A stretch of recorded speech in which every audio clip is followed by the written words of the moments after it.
Hey, Shalom, it's your brother Yonathan, all right? First and foremost, I want to give all praises to the Most High, Yahweh, Bahashem, Yahweh Shai, Bahashem, or HaHaKodash. I want to give double honors to the apostles and the elders of Great Millstone. I want to say Shalom to all the brothers and, of course, the few sisters pursuing this truth in sincerity. All right, may the blessing of election be upon your house. But scrolling on TikTok the other day, and if you type in Hebrew Israelites or Yahweh Shai, you'll see all these different people come up. And they'll have these live streams and they'll be trying to debunk us. This particular guy I ran across last night was trying to debunk the fact that we should even use the Apocrypha because there's witchcraft in the Apocrypha. When you go to the book of Tobit, when you talk about Baruch so in Tobit, we're going to go get the example that he used.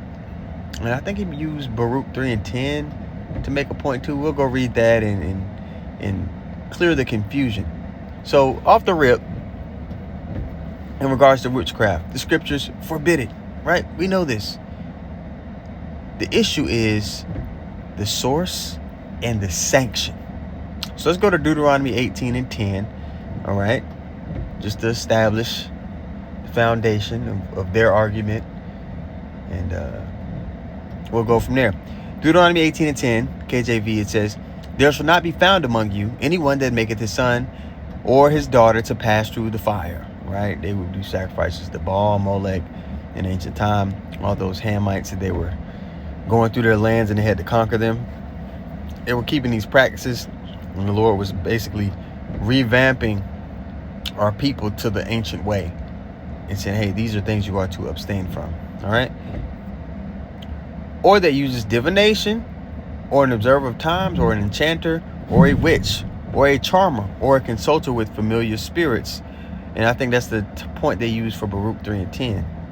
But we'll get that at the end of the lesson. I want to deal with the book of Tobit first after we finish this precept. Or a wizard, or a necromancer, for all that do these things are an abomination unto the Lord. And because of these abominations, the Lord thy God doth drive them out from before thee. Boom. Okay, so the Bible forbids witchcraft and the worshiping of other gods and giving other gods and entities the credit for the Lord's creation. But God uses the elements, herbs, salt, mud, metal, beasts of the field as instruments under his command as well. Now you go to the book of Tobit. The whole thing was the guy was talking about the fish and the gall that was commanded by the holy angel to be used for healing. That's not sorcery. That's divine sanctioning or remedy. And keep in mind, at this point in the book of Tobit, in the 6th chapter, Tobit did not yet know that the man that was with him was really the angel Raphael. He was disguised as just a regular man. So in that disguise, he offered Tobit a solution that seemed, something that a regular man could do. He didn't just grab the man's head and the light shine from his palm and healed his blind. It wasn't going to be done in that fashion. But when these Christians, they just look for anything to try to latch upon and say, see, the Hebrew Israelites, they're wrong on this. But when they have these arguments, notice that it never revolves around prophecy. They can't even begin to go into prophecy. They don't have the spirit of Yahweh Shai. Revelation 19 and 10. The spirit of our Lord is the spirit of prophecy. All right. But this is Tobit 12. Nope. So I'm going to get that next. This is Tobit 8, 6 and 8. Tobit, the 6th chapter in the 8th verse. All right. It says, "And he said unto him, touching the heart of the liver, if a devil or an evil spirit trouble any, we must make a smoke thereof before the man or the woman, and the party shall be no more vexed. As for the gall, it is good to anoint a man that hath whiteness in his eyes, blindness, and he shall be healed." So, he was commanded by the angel Raphael. The angel Raphael works on behalf of Yahweh Bashem Yahweh Shai.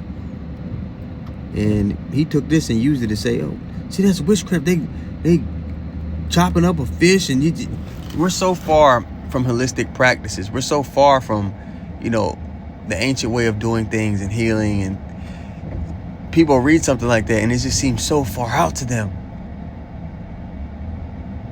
When back in the ancient world, it was just a regular thing to get things from the earth to heal people. It's all kinds of, medical practices.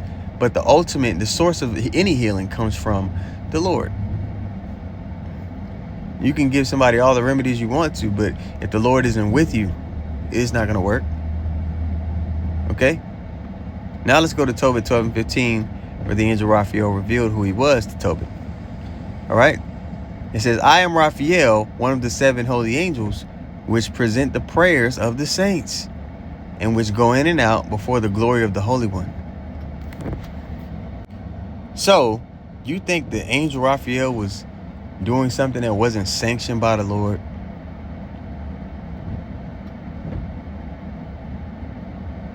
Come on, man. The angels can't be disobedient, regardless of what Catholicism has taught you. The angels are incapable of being disobedient. They have the Lord's way written within their inward parts, the same way we're going to have the Lord's way written within our inward parts once we're changed. So these actions were divinely sanctioned and aimed at deliverance and healing, not occult practice, not witchcraft.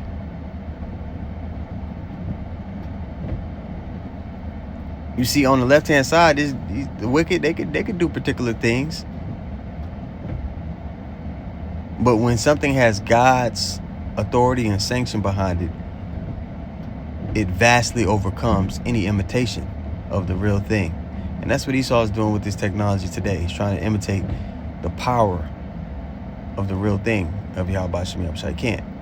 So let's go to Exodus 7 and 12. I'm going to call this the authority test. All right. When you go to Exodus 7 and 12, remember Moses and Pharaoh's magicians, they both turned their staffs into serpents. All right. But one was sanctioned by the Lord. The others weren't.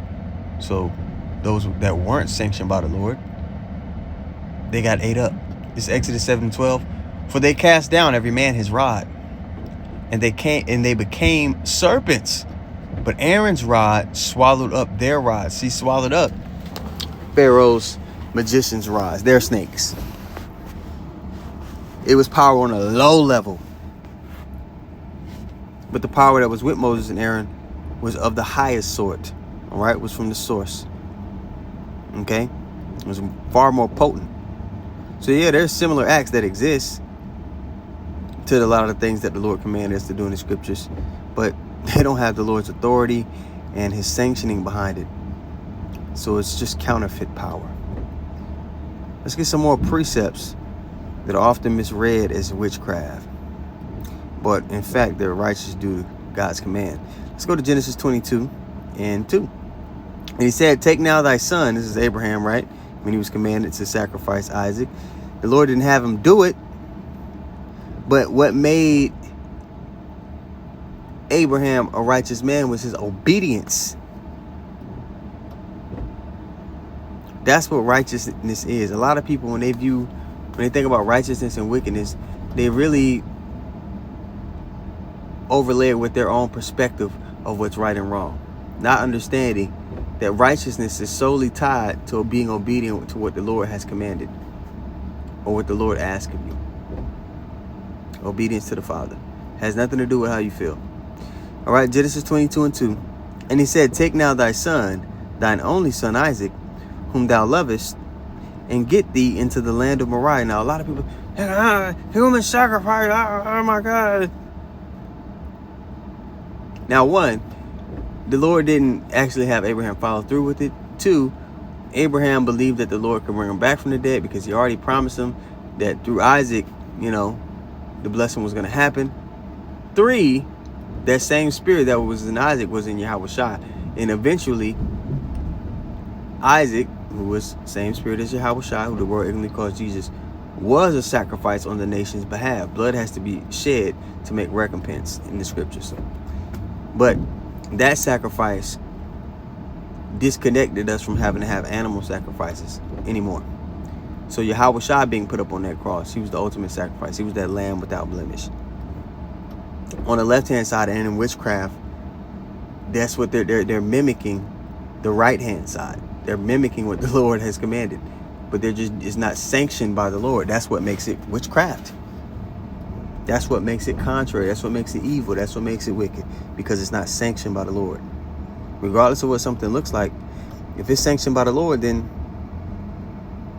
That's righteousness. And you can take that however you want it, you know. At the end of the day, I'm with the Lord. His ways are higher than my ways. I trust and believe that. I'm not finna sit here and question what he has commanded us to do. Obviously, I'm going to study to show myself approved and all that. But I'm not sitting here second guessing and doubting. That's doubt and rebellion, like the scriptures say, is as of the sin of witchcraft. So hell no. People gotta understand, man. They gotta let go of this modern mindset. This is an ancient book. This is the most ancient way. And you gotta empty your cup to digest it. Genesis 22:2 again. It says, and he said, take now thy son, thine only son Isaac, whom thou lovest, and get thee into the land of Moriah, and offer him there for a burnt offering upon the mountains which I will tell thee of. So Abraham's obedience is counted as righteousness. And the Lord intervened that. All right, now we get another example. Let's go to 1 Kings, the 18th chapter, with Elijah, when he called down fire from heaven. And you had all the magi's and the magicians on the left-hand side. They couldn't do the same. Sitting there beating themselves, cutting themselves, calling on their false god. And to a lot of people on the outside looking in, it'll look like, hey, look at these two people trying to, you know, do these occult practices and these witchcraft. Like, if you didn't have context of what was going on and you were taken to this moment and you just were seeing what they were trying to do, you'd be like, what are these guys trying to do? Like, what, is this some kind of magic, or what are they trying to... One was sanctioned by the Lord, one wasn't. That's the difference. 1 Kings 18:38. Then the fire of the Lord fell and consumed the burnt sacrifice and the wood and the stones and the dust, and licked up the water that was in the trench. All right. So because Elijah was sanctioned by the Lord, because his supernatural act was sanctioned by the Lord,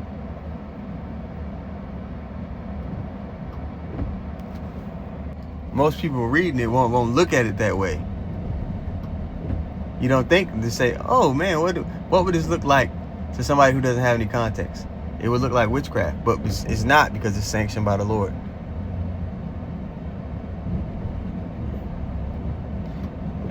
But again, you're going to have Christians, they're going to try to use anything to try to spin the narrative. And at the end of the day, man, it's just a bunch of arguing and point making that's not going to lead to salvation. Let's get some more examples I can think of.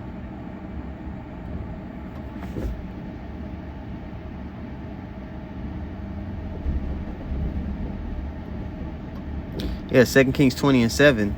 You know, you have prophets using a natural remedy, and people look at shit like this, like, what was he doing? It says, and Isaiah said, take a lump of figs, and they took it and laid it on the boil, and he recovered. So they took things from the earth and used it as remedies.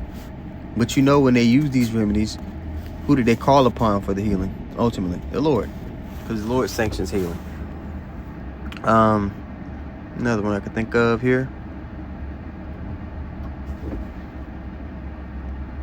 2 Kings. Let's go to 2 Kings 2:21. Elijah cleaned the water up with salt, and that was under God's command, you know, using elements.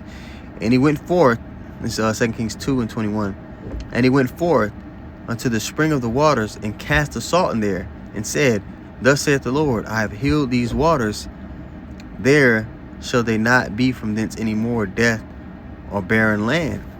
You know, also go to Numbers 21:8.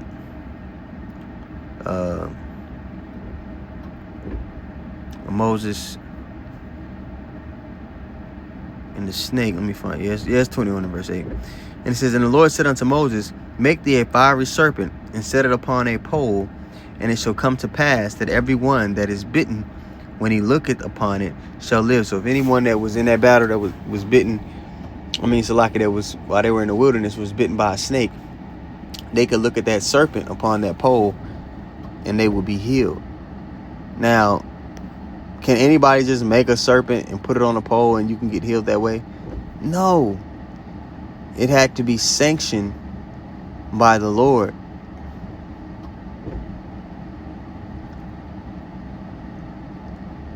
That very serpent that Moses created on the command of the Lord and put upon that pole.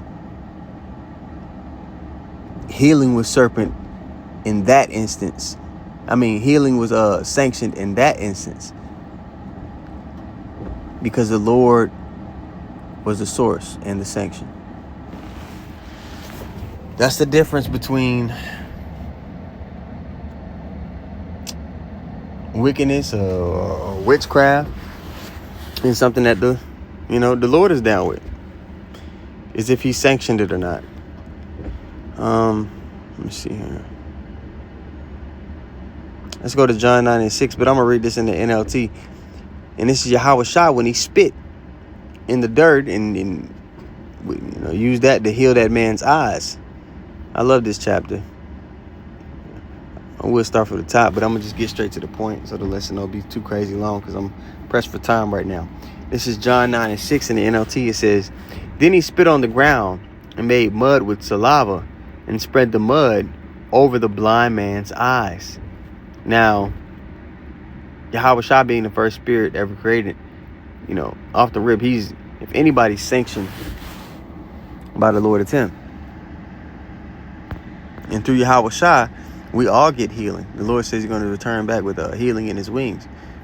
So that man was able to spit in the dirt and use that as a remedy to heal the blind man. All right? But again, the sanctioning from on high is the source of the healing, is the source of the results. So he was using that weak ass argument to try to say, oh, because he used that fish innards and that sounds like witchcraft to me. I don't want nothing to do with that apocrypha. Not understanding that if you don't have the apocrypha, you're missing hundreds of years of history. You don't understand the Hellenization. If you don't understand the Hellenization of the Israelites and the scattering, you're not going to be able to understand, the mystery of the Gentiles in the New Testament. Let's go to 1 Maccabees 1:11 really quick. It says, in those days went there out Israel, Salakia. In those days went there out of Israel wicked men. And this is 1 Maccabees 1:11 again. It says, in those days went there out of Israel wicked men who persuaded many, saying, let us go and make a covenant with the heathen that are round about us. For since we departed from them, we have had much sorrow. Okay, so this history explains why many Israelites became Grecians culturally and were scattered among the nations. Now let's go to John 7:35, another one of my favorites. It says, then said the Jews among themselves, whither will he go that we shall not find him? Talking about Yahushua. Will he go into the dispersed? And when you look up this word dispersed, it's going to go into the word diaspora in the Greek. Will he go into the dispersed among the Gentiles and teach the Gentiles? And when you read this in the NLT, it talks about, it says Israelites or Jews dwelling in other lands. So right here is letting you know it's talking about Israelites scattered into other lands. But in the KJV, it says, will he go among the Gentiles and teach the Gentiles? Because at that point in time, Israelites that were scattered and keeping the ways of the heathen were referred to as Gentiles. Now, if you jump from the Old Testament straight to the New without the history and the context, you'll think it's talking about actual heathen. Acts 6:1. Let's go there. And in those days, the number of disciples was multiplied, and there arose murmuring of the Grecians against the Hebrews. See, why isn't it talking about, when you talk, people talk about salvation, it says neither Jew nor Greek. It's always bringing up the Greeks. Because Israelites were scattered and they were Hellenized under that Greek captivity. It doesn't bring up the Moabites. It doesn't bring up the Ammonites in regards to salvation. Now, we were scattered into those lands too. But it's primarily focusing on the Greeks in the New Testament because that was the most recent captivity our people had went into. All right, Acts 6:1 again from the top. And in those days, when the number of disciples was multiplied, there arose murmuring of the Grecians against the Hebrews because their widows were neglected in the daily ministration. All right, because there wouldn't even be an argument if they weren't actual blood descendant Israelites.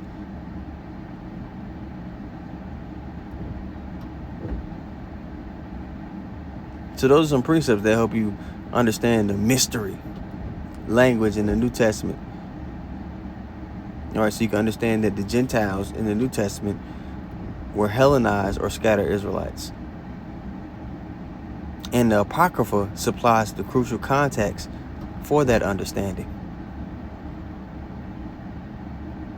So in summary of what we talked about today, witchcraft is man-driven manipulation, and that's condemned by our Lord. Righteousness is the obedience of God's revealed word. So Tobit, the remedy in Tobit, in the book of Tobit that was used, like many biblical acts using elements of creation, are separate or holy because they are commanded by the Lord to go down. Often, via angels or man of the Lord that was sent.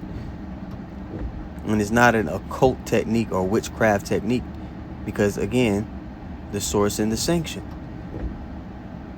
Apocrypha is historically vital to you understanding the volume of the book.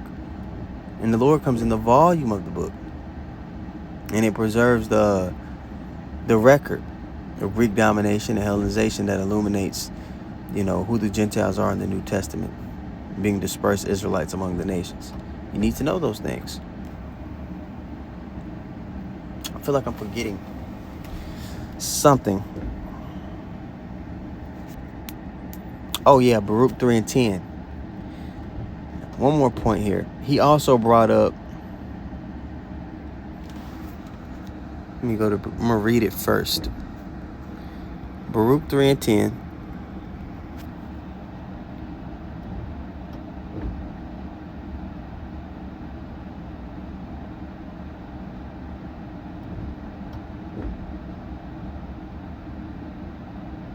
He was saying something about communication with the dead and how that's witchcraft.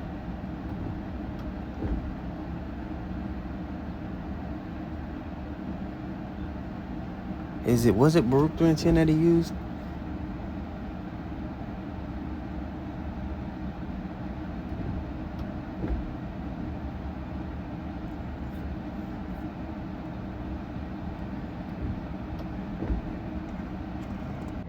I don't think this is that thou art counted with them, go down into the grave. Now, I don't think this is the precept that he used. But I remember hearing it, and immediately when he brought up that point, I thought of two examples in the scriptures. Okay. 3, really. In Genesis, Abel's blood cried out to the Lord from the ground. And it was just symbolic for the fact that Abel was in the spiritual realm with the Lord. Also, the Lord knew what went down anyway.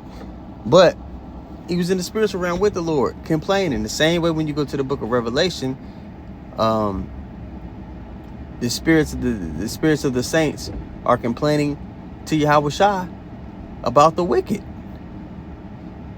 And when he made that point about, they communicate with the dead, off the rip, I understood, he doesn't understand how life and death works. There's so many basic topics that you learn when you come up under, the Lord's tutelage. That, things like that might trip people up. It doesn't even come near you because you're like, it's just this. It's just plain.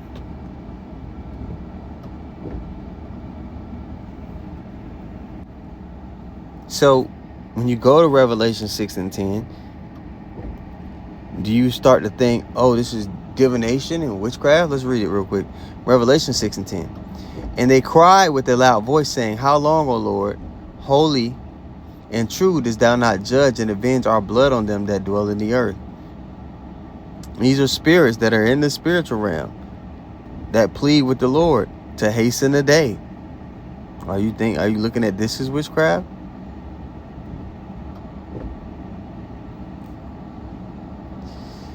No, because it's something that the Lord sanctions. And you miss that nuance when you're in darkness. All right, so just a quick lesson, man. I remember scrolling and seeing that last night. Couldn't find it this morning. Maybe it'll come up again. I can put the screenshot of what they were saying. But Abarat is out of lessons that I find. I want to give all praises once more to Yahweh, Bahashem, Yahushai, Bahashem. Rakah Wadash, want to give double honor to the apostles and the elders of Great Millstone. Shalom to all the brothers and, of course, the few sisters pursuing this truth and sincerity, all right? May the blessing of election be upon your house. Shalom.